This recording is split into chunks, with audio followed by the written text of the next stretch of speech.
I would say mindfulness it's a lifestyle of awareness, but Hmm. being aware objectively, non-judgmentally, being present to the moment.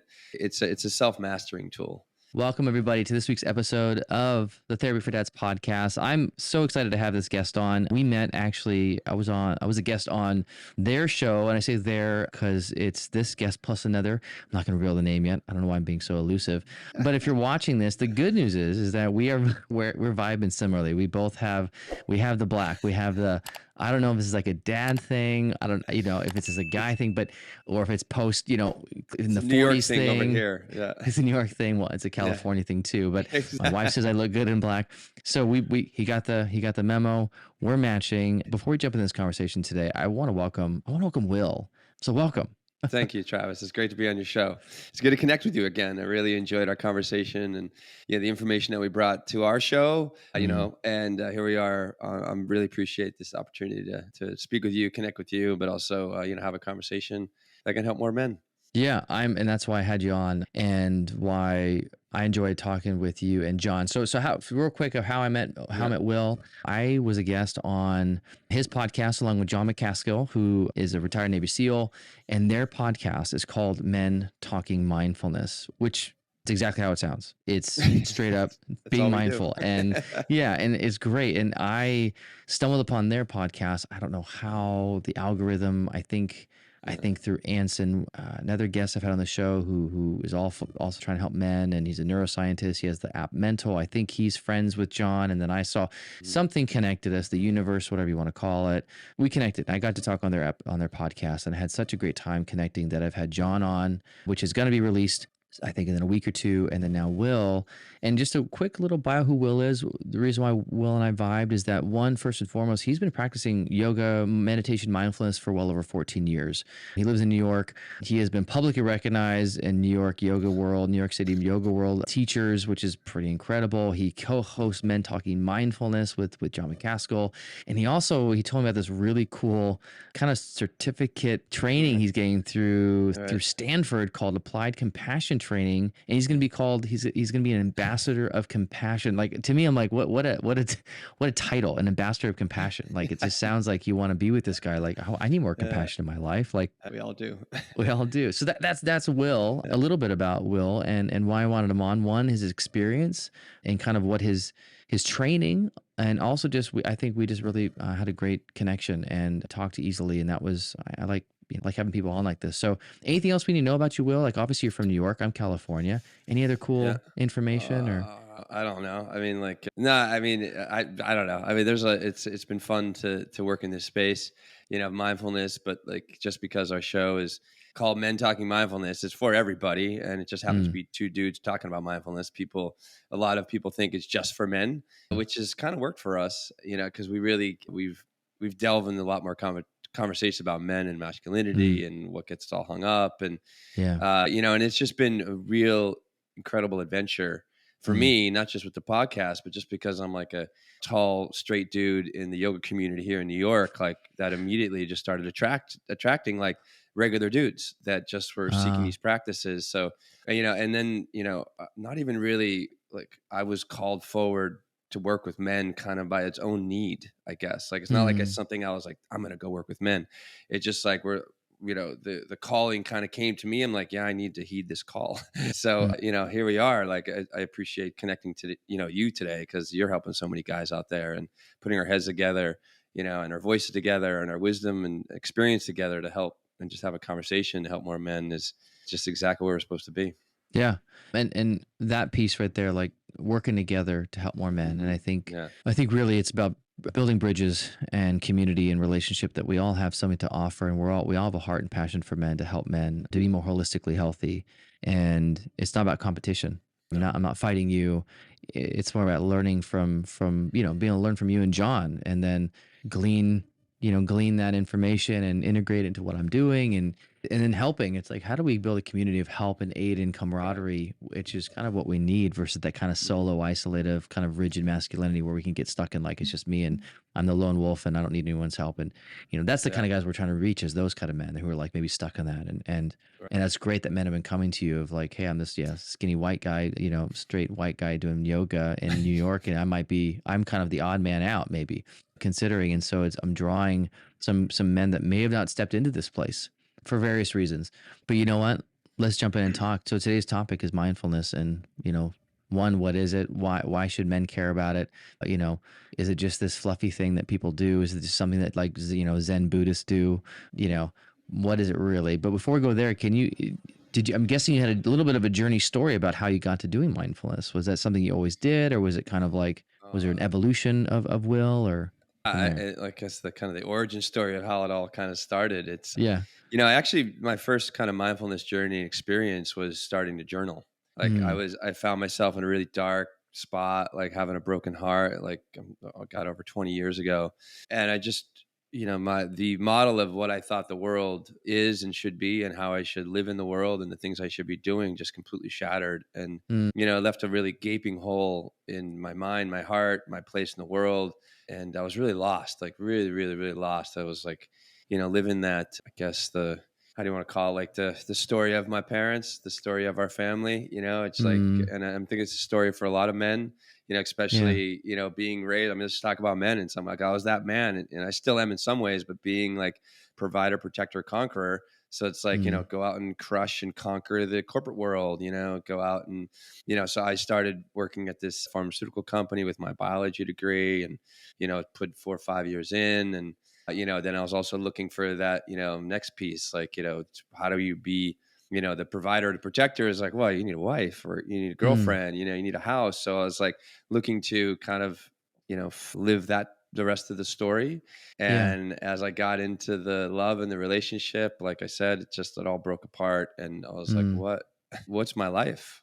That led me to journaling. That led me to move to New York, as like I've never had an opportunity to really express myself creatively, because I was always like, I'm 6'3". I was able to like, I was quite an athlete growing up, played basketball through college, and I was kind of rewarded. And I think a lot of men can identify this as well. It's like we're rewarded for our athletic prowess, yeah. and just being able to be skillful and to do amazing things with your body, like dunk a basketball and all this stuff, and like play a really good ball. And everyone's like, yeah, hey, look at him, look at my son, look at, and I didn't know any better. I just went through school, came out with a degree in biology, got my first job, and then I started, then life really hit me in the face with this Mm, breakup I went through. And then I was really, really lost. And it wasn't just random journaling. It was through this book called The Artist's Way, which, hmm, has been out there for quite a while, with an amazing author her name is Julia Cameron. And, this just started to wake me up in ways that the whole book is basically the whole idea that, everybody's a creative, and it's like, what do you want to do with this creative energy and source that you mm, have inside of you? So so it's kind of stripping you down, through the journaling over this like 12-week kind of course that's part of this book, and then building it back up. And I realized that I was totally on the wrong path, didn't know exactly wow. what the next path should be, but left my job, started to act, moved to New York. I was in Philadelphia at the time, moved to New York City, was getting on stage on soap operas, and just started to really like explore myself creatively, but also like in one of the busiest cities in the world at the same time. So it really demanded a lot of things that I didn't know, like just to trust Mm, that like I have the ability to make a massive shift. And part of what really helped me to sustain and maintain this the confidence and the courage, and just the resilience needed to live in such a incredibly competitive and difficult a city to live in, because it's costly. There's the kind of the yeah. best of the best are here, so is how I kind of started to dive deeper to these practices. Also, it's like I wanted to be more present and be more emotionally available when I'm, on stage and on camera. So I started meditating. And then that kind of right around the same time, I started practicing yoga. And that Mm, just really helped me to access my body in a different way, instead of it being rewarded for making a great jump shot or slam dunking a basketball. So that it just slowly, like, I've kind of feel like I've been guided in this way, like, Mm. oh, you know what, Will? Okay, you opened up, you've had this epiphanal moment in your life. Like, you know, thanks for trusting that, that these things can happen. I feel like I've Yeah. been partially carried forward in this regard too. And like, even the podcast, just kind of, it all started to just happen organically. Like all the Mm. work I've been doing in the yoga world and helping men has all kind of happened organically. And I think Yeah. it's coming from that place of just being open, being, a present, living through Mm. my heart, being a passionate guy, and just a willingness to make a difference in the world. Yeah. And thanks for sharing that story of your kind of evolution of movement through that. And it started with a significant breakup, which got you to a pretty dark place. And Yeah. and then, but I'm wondering, like, was it just like I'm gonna read this book, or did someone like say, "Hey, you should read this book"? Like, I wonder Yeah. if we could Yeah. No, capture that. yeah. What Well, I happened mean, it's there? funny, like, she, in her book, The Artist's Way, she kind of talks about these moments, and she Mm. calls them synchronicities. And Mm. actually somebody, like, actually the woman I was dating, at the time, and just be kind of maybe a month or so before, the demise of our relationship, someone just handed me the name of this book. She goes, I think that you would benefit from this book. And I just wrote it on a pamphlet, put it in my back pocket, and, didn't think about it, and didn't even wear those pants for like a couple months or something like that. Relationship's over. I'm devastated. I wear these pants. I reach in my back pocket, get this pamphlet. I'm like, this Mm. is early days of Amazon. So like, I'm talking like 90, something like that. Okay. Or no, Yeah. I'm Yeah. sorry, Yeah. like probably like 2000, 2001. Yeah. Yeah. And I just researched this book. I'm like, oh, fuck it. I'll just order this book, see what happens. Comes Hmm. in. And I was like, again, I was just such at a loss that I'm like, let's just dive in. Right Dive in. away, Okay. I just dove in and just started reading the book. And she's just, anytime I really, even now, I start struggling or struggling with some aspect of who I am, or my creative pursuits and what I'm doing, there's always something in that book that can help me. And it just took me on this ride, and I'm still riding. Yeah, I've you actually know? never heard the book. I need to grab a copy Yeah, on Amazon in 2023. I'm sure I'll get it quickly, but I need to grab it. it's great. And It's really, it's just, I mean, it's like, yeah, I mean, the journaling it was really helpful. Like, as far as like, it would be every morning, just journaling, stream of thought, just a mm, kind of a brain drain kind of thing. yeah, yeah, yeah, And it just really helped me to get in touch with myself in a way that I've never communicated with myself in the world before.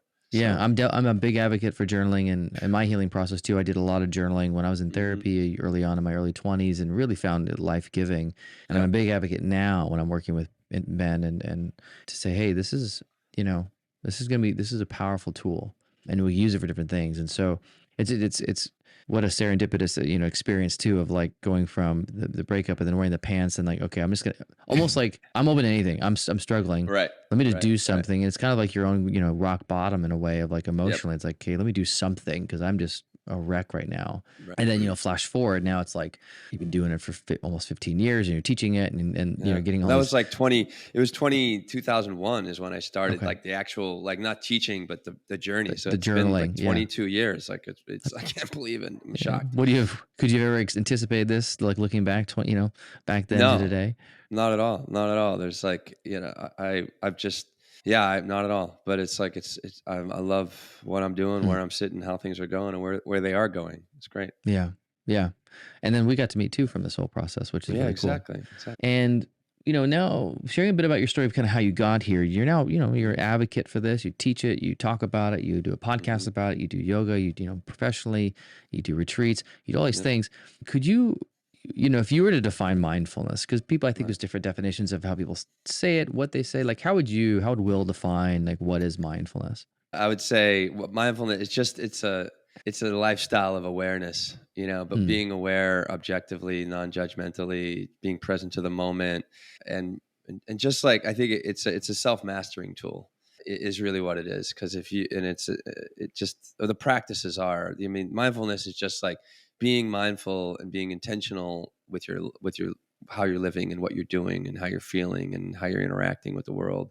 The practices of mindfulness, like whether it's breath work or meditation or journaling or like drawing or, so many different practices, or eating mindfully, all helps you to maintain that presence, which is important for mindfulness. Because if I'm present, mm, I'm here, then I can also, I can orient myself to the here and now. And then from this place, I can take myself where I want to go, mm, versus like most people and that aren't present and mindful and kind of more awake to their life, yeah, they usually they live in reaction to the world or the Mm, expectations of who they should be and what they should be doing, and they never really get to know themselves. And that's a big part of this too, is like getting to know yourself, and also not just all the wonderful things that you can do, but also the ugly mm. sides that are still might be trapped inside that you can do something about. And Uh, it's powerful. It's like it eventually just becomes like a lifestyle is mhm. really what it turns into, because like once you my experience and the experience that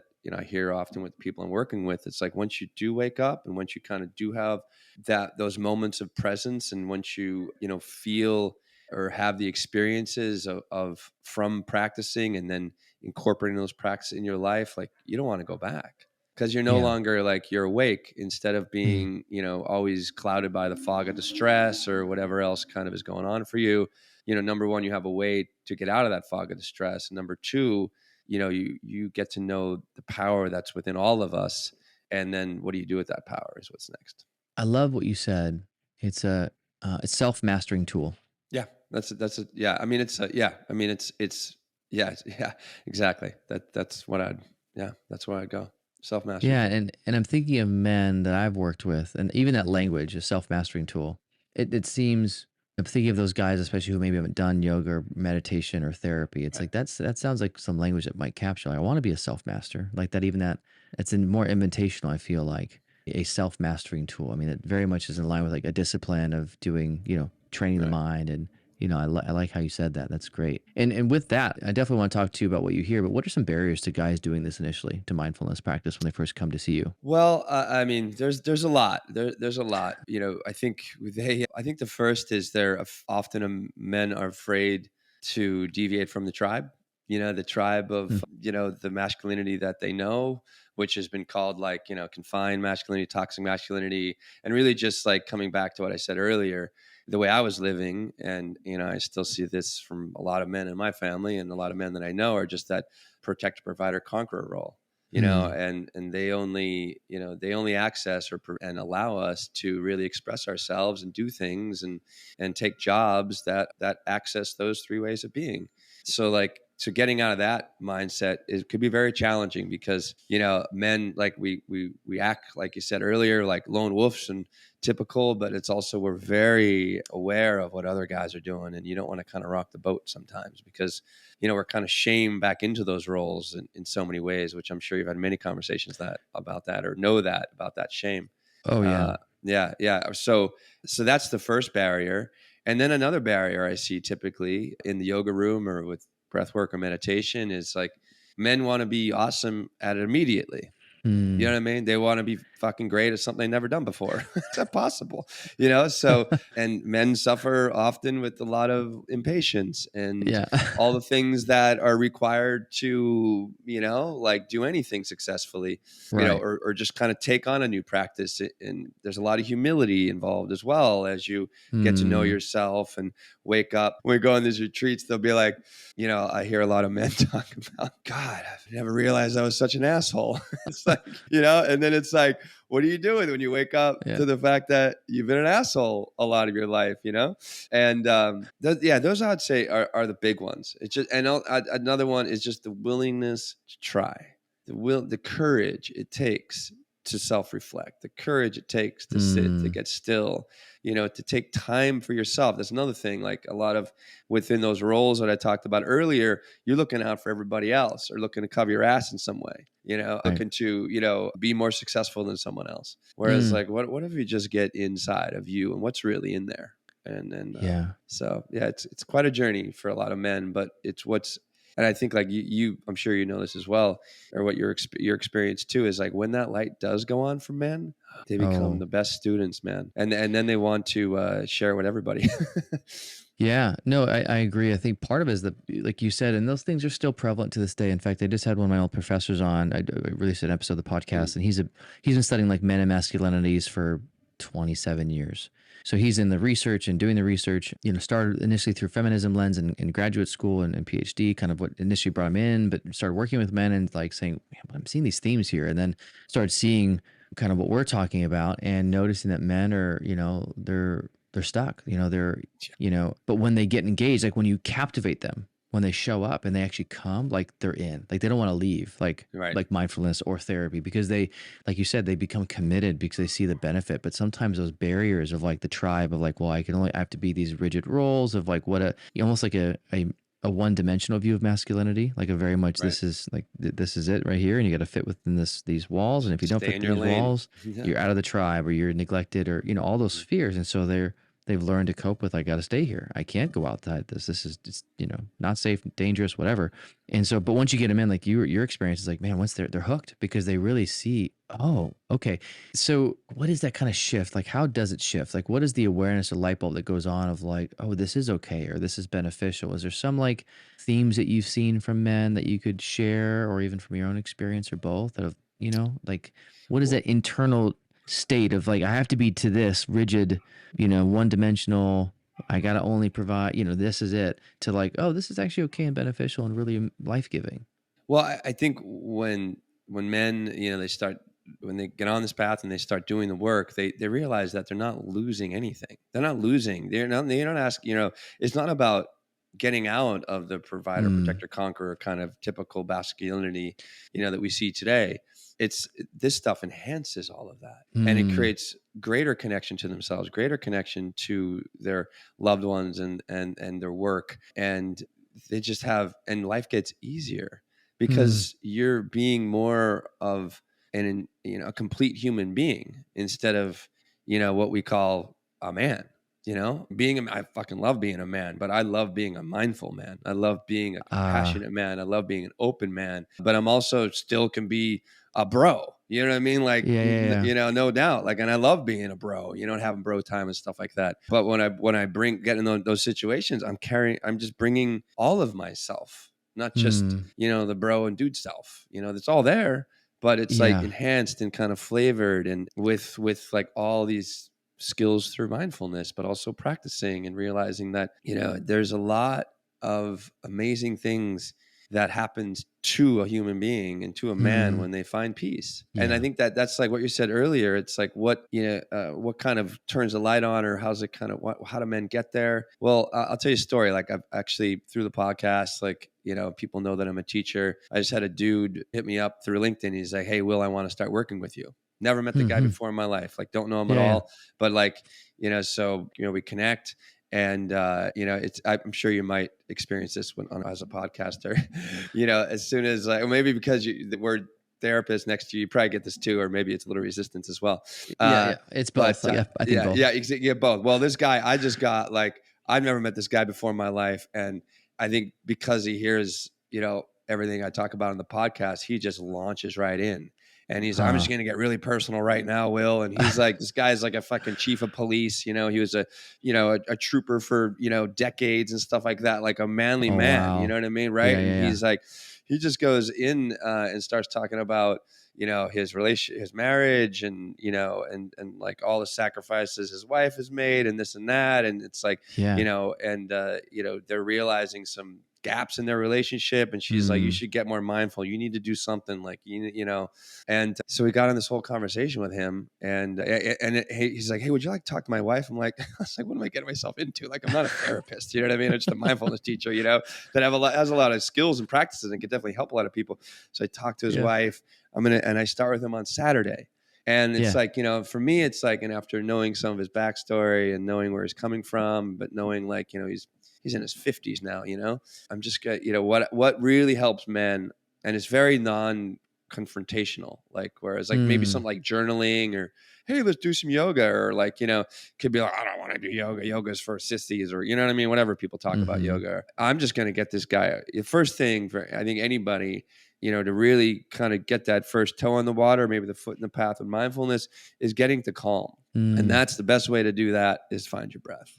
And Yeah. just getting in touch with your breath, again, like, you're always in touch with it, but you don't realize how incredibly powerful it is until you see where it is in your body, right? You see how you can control more of your breath. I mean, you talk about all the polyvagal, stuff with Mm-hmm. your, and it's like, but without the breath, nothing, the door doesn't open. The door stays Right. closed because you're locked in, to this, agitated state of stress and Right. anxiety, and, all the fight, flight, freeze stuff, because you're just because hormonally you're jacked up, on adrenaline and Yeah. cortisol mostly. And but when you get like to calm, and people experience calm, and when you get to calm, you get to clarity, and you get more Mm. connected, and all these wonderful C's of the self, you're like, whoa, like there's just something, when Yeah. you meet, the world as it is, which it doesn't seem like a very peaceful place sometimes, but like, I always talk about like this quote, or mention this quote by Emerson. He's like, adapt to the Mm. pace of nature. Her secret Oh, I is love that. patience. Right. And like when Mm. you get into that place of peace, which requires patience to be there, like, and that's another skill, but like just to get to peacefulness through the breath, Yeah. and just to let go of all that burden, or just let go of all that Mm. chatter of fucking all your obligations and shit, and the to-do list and your kids. And it's Yeah. just like, wow, the door starts to Mm. open there. And once that door swings open, typically, unless something very tragic happens, that you're never going to forget that experience. Yeah. Yeah. So that's where I usually start, is just getting people to get to calm, and Yeah. then seeing kind of, and it's unique to most people, like what's maybe next, but Mm. the getting to the, I think another thing, and I think we talked about this on our show, is like really getting into an embodied experience, instead Yeah. of just be so mentally and intellectually driven, by all the, Yeah. the expectations that have been laid on whatever Yeah. man that is, throughout their lifetime. Yeah, and I like the getting to calm, because a lot of guys, it is for women too, but I mean, Yes. trying to speak with men here, and of course women, but specifically with guys, I think that chief of police guy, like, what, Yeah.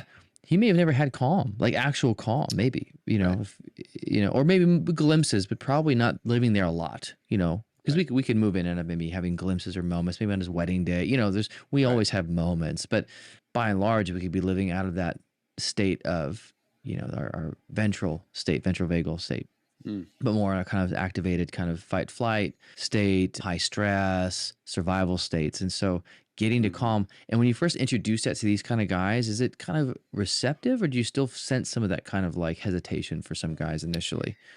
Yeah, well, one thing that, but usually by the time a man, or any man that kind of is tuning into my podcast, listening to the work we're doing, or, they're already like, they've gotten to a point where like what I've been doing isn't working, Yeah, so yeah, they're yeah, yeah. already receptive Open. enough, Yeah, they're yeah. already open enough to try.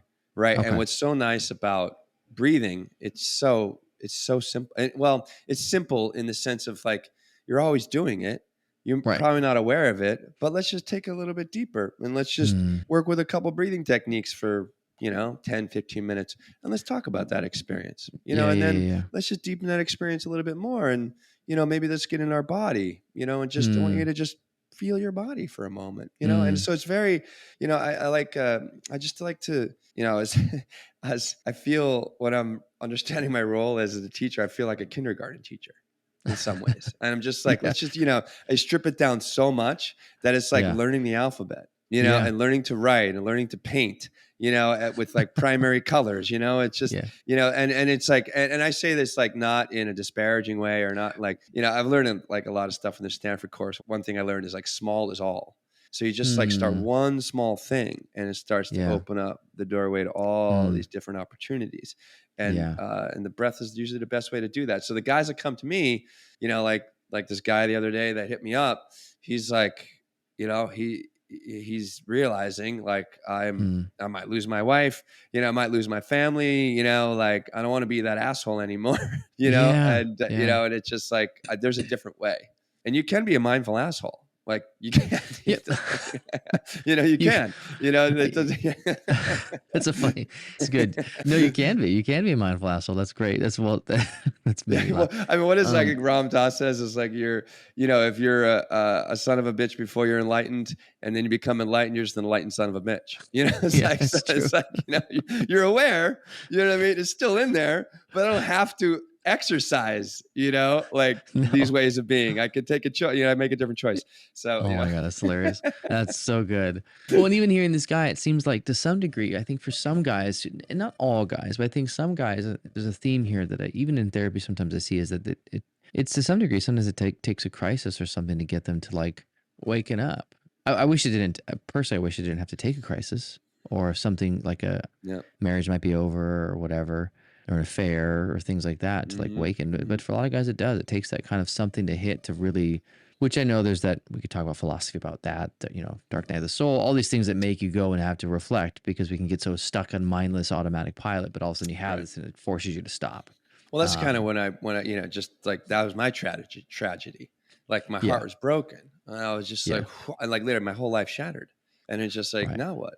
Yeah, So yeah, it yeah. really, And that was that, mine. I and mean, that's why I mhm, went to therapy. Same thing. It was parents finally divorced after years of kind of up mhm, and down, and then just finally said we're actually officially getting divorced, mhm, with separation together. So I was like done with the roller coaster, and then it just hit me one day. I was in grad school for a totally different degree and first semester, and then I got the phone call. I remember I got the phone call from my mom and saying, "Hey, we're officially divorcing, like papers." I remember just kind of going like just kind of zoning out, like just, even though like I've kind of been checked out anyway from it for years, because I was done with I couldn't do the emotional roller coaster, like, oh, they're back together yeah, again, oh, they're separate, oh, they're back together again, because I was done with it. But it just hit me, and I remember kind of numbing out, like just kind of just everything kind of went quiet, like tunnel vision. I remember staring off and seeing hills and just kind of like silent. And I'm like, I think I need to talk to somebody. And so then I did. I started seeing a therapist, and I had a recommendation. I never saw a therapist before, never thought about it, but I was like, I don't right, sure. You trust this person, I'll go talk to him. And then it started my therapy journey. And right, so wow, I think there is something to say that that was my story, your story. So there is something yeah, about hitting that place right. and answering the call, which is, I don't know, not that every man requires that, but I mean, I don't know. It's always an interesting Well, concept that's both our stories. I think that's like one thing that gets in the way. I'm like, just we're talking about here. It's like, okay, when do we get help, or when's the moment like we realize like, oh wait, I've been going about this wrong. I think one of the things that prevents us from like seeking help is the fact that we don't talk about our problems very often. Where women, Yeah. right? They talk about everything. You know what I mean? So, so they're used to talking. They're used to sharing. They're used to being open. They're used to, having someone listen to them. Whereas like, man, it's like shit. Like, you know, until I, have the group of friends that I have now, like I can probably count on one hand the number of really deep, meaningful conversations I had with my friends. Hmm. Like, because it's just like I think because of that in our kind of social structures with men, because we're not we don't way or kind of are with each other in that way, like we lose the skills of communicating effective, of really listening, like, not being judgmental, just holding space, or just, like another thing with men that, we definitely know is like, we like to solve problems, we like Mm-hmm. to negotiate with them, like we want to Yeah. be, because we get uncomfortable when other people, a lot of men are vulnerable with us. It's like, oh, wait, what's this guy doing? Like, oh, let's just Yeah. fix the problem. Versus like Yeah. a lot of people, all I need to do is just be listened to, and they can walk Yes. themselves into the answer very often. So like, I think that's another thing that we have as men working against us, is just this lack of communication, the lack of communication skills that are really advantageous to really holding space for somebody. So And yeah, why do you think that is, from your experience, even anecdotally? Why do you think that's hard for a lot of men to hold space or just to even listen to others?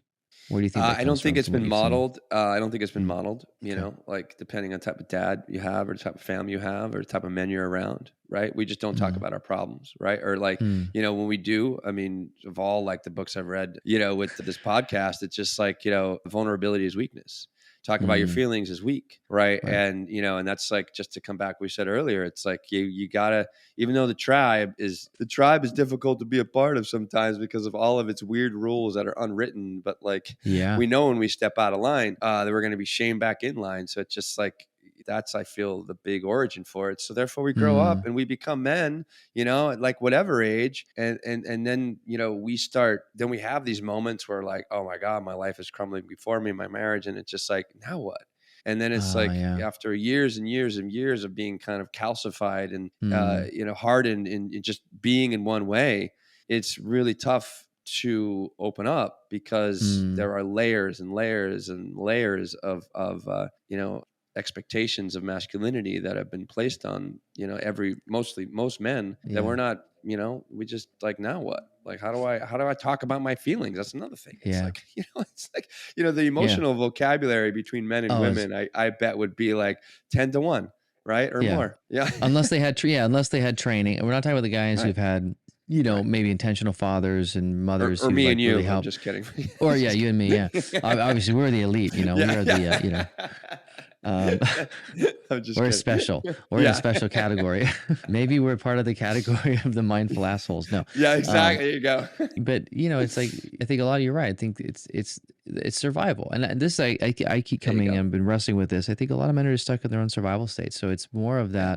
that, because I think the biggest question I get and sent in my DMs is from partners or sisters or mothers say, how do I reach my husband, partner, son, dad? Like, how do I get them into therapy?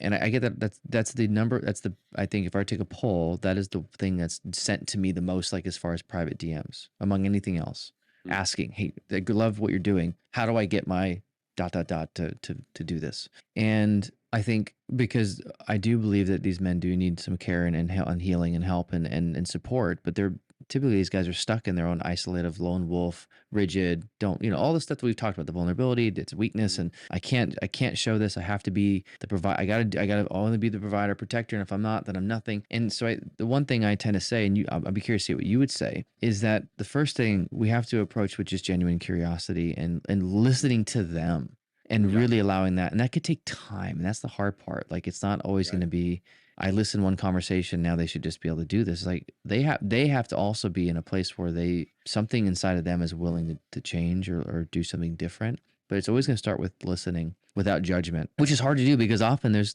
stuff in these relationships. Often there's some hurt there. And then that's why I think it's sometimes it can be complicated, and you have to wait and be willing to kind of, what are you willing to do? But if you listen and get to know them, what you'll find is that there's a story there. There's always a story. Just like these women, these partners have stories. It's like there's a story here and I always wonder, do you know his story? Like, how well do you know his story? And I would say, good, and even in therapy, when I do couples work, part of what I do initially is having them hear each other's story. And I'm modeling that by asking and having the, more so with the guy listening in. I don't say that to him, but often it's more of that, and also then having the wife or partner listening to the guy's story of, hey, do you know why he does what he does, why he acts this way? And then you see the empathy go up. Like, I had no idea this is what he did. And this makes sense now. And then he even hears her story and starts to kind of, something clicks in him. And so once we do that, rather than kind of putting him on the defensive, like, well, you just need to change. Because when we do that, I think you're going to come right up against his defenses of like, what do you mean I need to change? I'm not the problem. Because you're going to push right up against his survival mechanism is defending. Like, that's what he's done his whole life, is defend himself, that inner child that's been wounded of like, no, I'm never going to be hurt again. So as soon as you like point and do this, like, you're not going to get that guy coming back. Which is sad because that's what we need. But if we have to find a way to reach those men, and it's not going to be through blaming, shaming, you need to change. No, even never. if I know they need to change, like, I know that, that. Right. Yeah. And sure, even deep down, he probably even knows that, but it's almost like that part of him is inaccessible because it's been so walled up. And I see this on social media too, all the time, and it's like, if we could help, and the work you're doing, the work that John's doing, I think too, it's like, what I love what you do is like, dude, you got an ex-Navy SEAL on there. It's like, if you want to talk about like, I'm putting quotes, manly, like this American manly gladiator. man, American, like, epitome. You're like, oh, Navy, I'll listen to a SEAL, right? But then you hear him, you're like, dude, there's a whole, you see the kind of the 4K, like the 4D of like, yeah, he's got these character traits, and that's a part of who the whole person of John is, or even yourself. Like, these are pieces. Mm-hmm. And my professor did research, he said, traditional masculinity traits aren't evil. They're not bad. No. It's when they become rigid. That's when they get you in trouble. Right. Exactly. And so how do we celebrate that? It's like, you see this and you get this picture of like, oh, you could have, you could learn how to harness anger in an effective way. Yeah. Or you could have courage, and these different traits that we think, it's like, those aren't bad. Like, those are good. It's just, we gotta use them effectively. And I think going back to what you said, full circle, is it's that kind of, and I'm having a brain fart because it's Friday and I'm a dad, and it's air right now in my brain as I'm trying to capture the word. But you said it earlier. It was, hey guys, just those listening, therapists also have trouble finding words and language. I'm not the only one. Trust me, you're not alone. I'm trying to rescue her, Travis. I'm being vulnerable, John. I'm floundering. Will, I'm floundering. I called you John. So there you go. Now you're really flustered. I'm hot. I feel that. No, it's the self-mastery. Self-mastery. Thank you. Yeah. That is self-mastery. When you think about that, like, that's the whole point. It's self-mastery. And not only that self-mastery then it doesn't just go towards self, right? It begins with that going inward, which then naturally it will begin to flow outward. Because once you Right. master yourself, it starts to just intrinsically happen of like you then become this different being, so to speak, healthier and more holistic and aware. Because you're not only aware of yourself, you might start there, but it's going to Right. naturally bleed out into your relationships with your family, friends, All of it. work, the world, Mhm. neighbors, New Mhm. York, right? California. It's just going to start to kind of expand. Well, I think, yeah, you kind of asked a question earlier, and just to kind of summarize what we're talking about here is like, how do you get to that place? Like, how do you Yeah. begin to, well, and it's like, well, you got to develop in order to hold that space for other people, you got to find that space within. And Hmm. that's it. And you need to develop a trust of that space too. Like, that's a big thing. It's like, but the only Mm, way you gain that trust is through practicing. But also, yeah. and it's not like your practice is always going to be like one happy, joyful moment after another.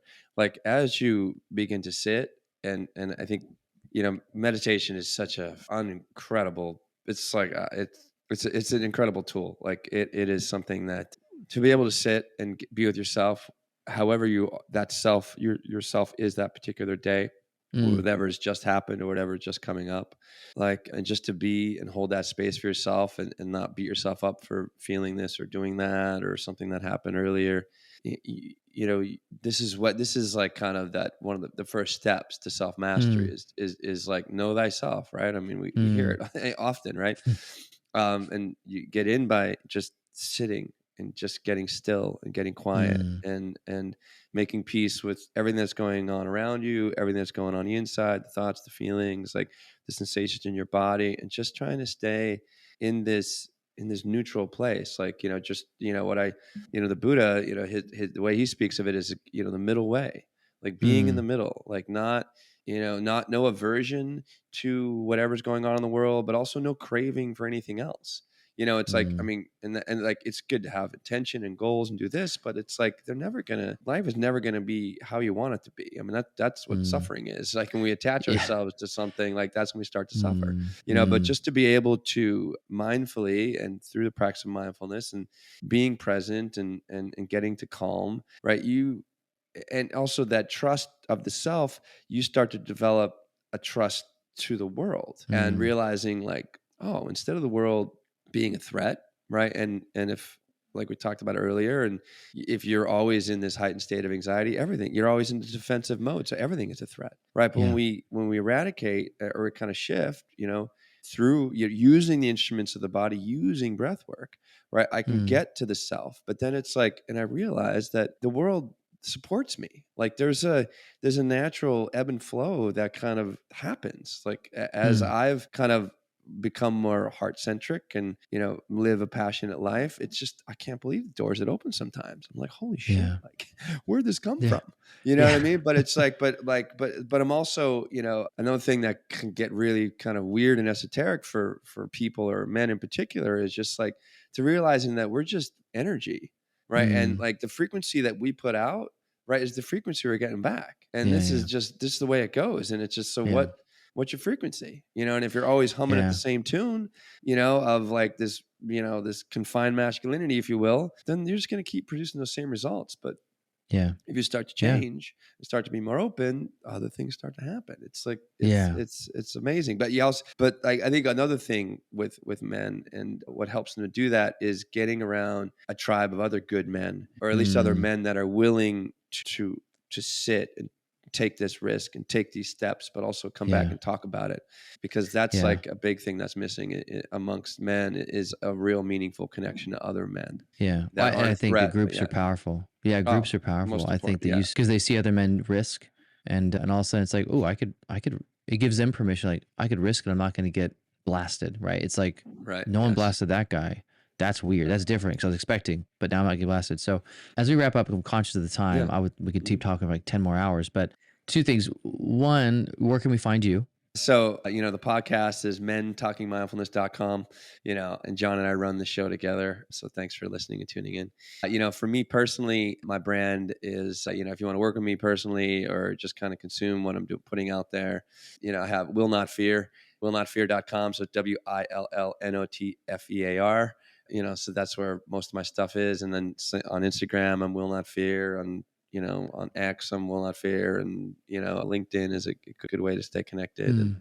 yeah, that's me in a nutshell. Will Not Fear. I found that Yeah. years No, ago from my journaling.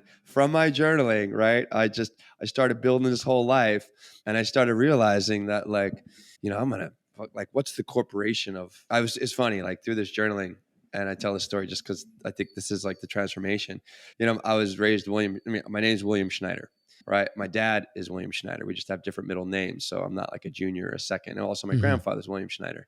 So I'm like waking up to all this, and I was raised as Bill, and I was Mm. like, I'm not Bill, like, because I'm not my dad. I love my grandfather too. I'm not that guy. Mm. So I changed to Will.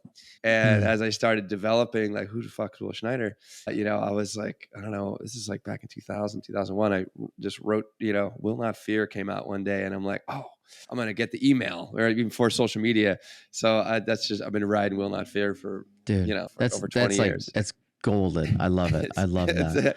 It creates creative exercising through journaling, Yeah. right? It's Yeah. who No, knows what's it's, possible. Yeah. no, it's amazing. And I'm wondering, so everyone listening, everything's been linked below to find Will, his personal stuff, his amazing Thanks. podcast with John Thanks. McCaskill. Like, it's all great. Please go listen to it. Share that, by the way. Anyone listening, go check out that podcast. It's phenomenal. I had a pleasure being on them. It's again, we're in a similar space. And I Yeah. think it's just another resource to listen to, another good spot to kind of really engage this conversation. So now for a final close, I'm wondering, you don't have to do this. I know you do this on your show. You could Yeah. say no to this, but could Oh, you yeah. could you kind of bring us to calm for a Yeah, short absolutely. 1-2 minutes as we end today? Absolutely. Something different? Absolutely. Okay, good. We're gonna do like a breathing technique, and then we'll drop in a little bit deeper Okay, after this. And we're gonna do like a double tap breath, right? So we're gonna take cool. 2 inhales and like exhale out the mouth. And we're gonna do this 5 times, and then we're just gonna come back and just try to keep our breath nice and deep. And that's it. And this is like, you can do this, anybody that's listening, you can do this simple technique anytime that you're feeling all that, you feel the asshole rising up. You do this breathing technique, right? Or it's like you're feeling anxiety, you're feeling this, feeling that. Like, this will help you to cut through all the thoughts and feelings that are going on in your mind, and kind of get you to calm, and get you to be Mm, clear. And when you get clear, mm, you can really objectively observe, like, what how next to best proceed. So yeah, yeah. yeah, eyes closed, eyes open, your choice. Let's just start with a nice little exhale out, and really get empty, empty, empty, empty, empty. Let's take first inhale through the nose, and then second inhale, and let it go. And again, in, out. Let's just do a few more. In, out. Last 2. In, out. Good. And one more big belly breath in. Second breath. Let it go out. And just come back, from a normal breath, and just observe without judgment. Just notice how you're feeling right now, just after doing 5 rounds of breath. Just feel that breath. And when you really, one struggle I see when men start to reclaim their breath, it's like the breath is very often stuck in the chest. But when you drop that breath down into your pelvis, like down, down below your belly button, this is like, it affects the vagus nerve. It shifts over, and it tells the body, like, hey, everything's okay. I can chill out. But you only get there by breathing deep and keeping that deep breath going.